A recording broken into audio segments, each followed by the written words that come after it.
The most advanced societies aren't the ones that can build the tallest skyscrapers or the most powerful weapons.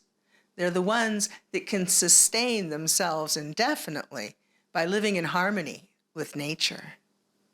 Native Americans had been living in harmony with nature for nearly 30,000 years, but it took less than 500 for this society to make large parts of the land uninhabitable. I'm not talking about just the impact on weather and rising oceans. Look at toxic chemical spills, pipeline ruptures, and radioactive accidents and waste. We've created plastics that won't decay for decades.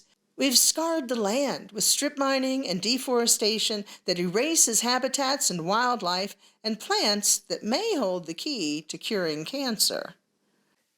Our planet is overpopulated. If it weren't for greedy politicians and wars, we could actually feed everyone on Earth. But the damage we do to the environment is not sustainable. Nature has a way of cutting back the herd when it gets too big. We've been able to fight it for a while with our advances in technology and medicine. But it's obvious to anyone paying attention that you can't fight Mother Nature forever. From her biggest representations, like hurricanes and floods, to the microscopic, like pandemics and ever-evolving viruses, nature will win every time. There will be people who tell you we can't afford to change our way of life. The truth is, we can't afford not to. The ability to breathe, to literally keep our head above water, is more important than money. Watching your children suffer from asthma due to toxic air is not worth the money you may save.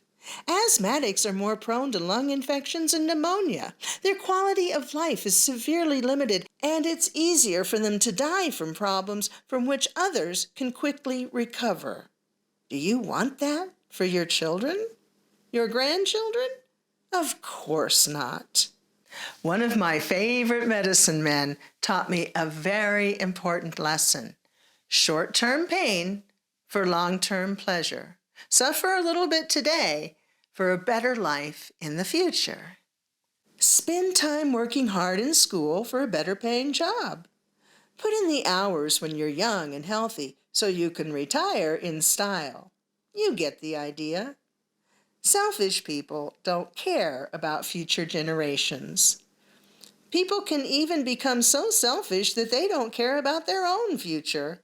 They can't see beyond the nose on their face.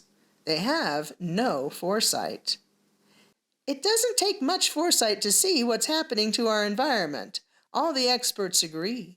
The climate is changing. Obviously, you and I can't do much about what's already been set into motion. All we can do is control ourselves.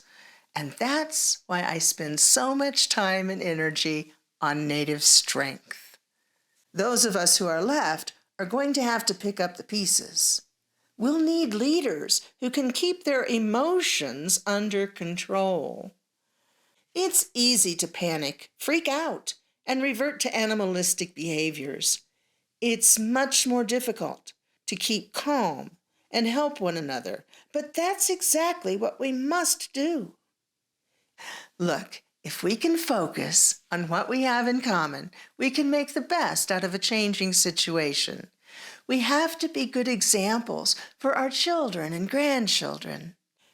Just as the indigenous peoples learned to live in harmony with nature, they also learned to make peace with their inner demons.